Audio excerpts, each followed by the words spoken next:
Okay, and welcome back to the video tutorial section. What we're going to cover at this point is how to add new clients. If you're adding individuals or if you're doing a stationary training for yourself, then you may just keep the same client all the time. But you may have the need or desire to actually teach other individuals outside of your facility, and you want to add those extra clients in so that we can track them, and then you're able to keep good record keeping. What you'll end up doing, of course, is when you sign into the system, you go to training. From training, you will come down to the client section. And this is pretty self-explanatory. You just click new client and you go in and add the individual's information. You also want to add the client type.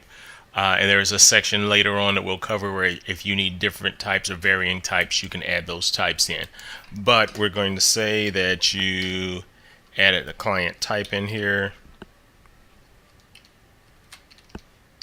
And you added the client information.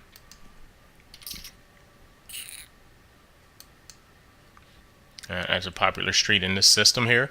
You went ahead and added everybody else in. You also, if you wanted to add a client password, then you can add a client password there as well that they can utilize to sign in to check their clientele, as well as client name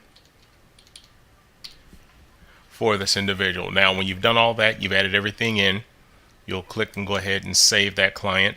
Then it asks you, client created successfully. Do you want to continue to add sites for this client? So let's say this client has more than one location. Then you'll go ahead and click yes, in which case it takes you over. There's your main client, and you can add the site here. So that's site 1, or if you're in locations, you can say Lexington site. And then specific things that you need to know about that place, whether they have AV equipment, whether they have a computer, whether they have a DVD player, or whether they're going with the old school VCR. Also special instructions, bring snacks, and that type of thing there as well, in order to be able to get these individuals set up and taken care of, to know what they're going to need. And then from there, you just click save. And if you look at the bottom, you have that client set.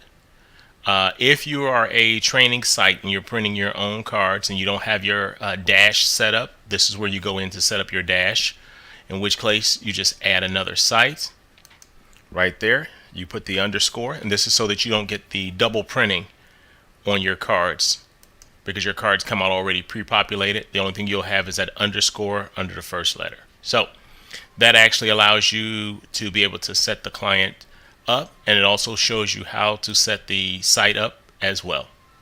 All right.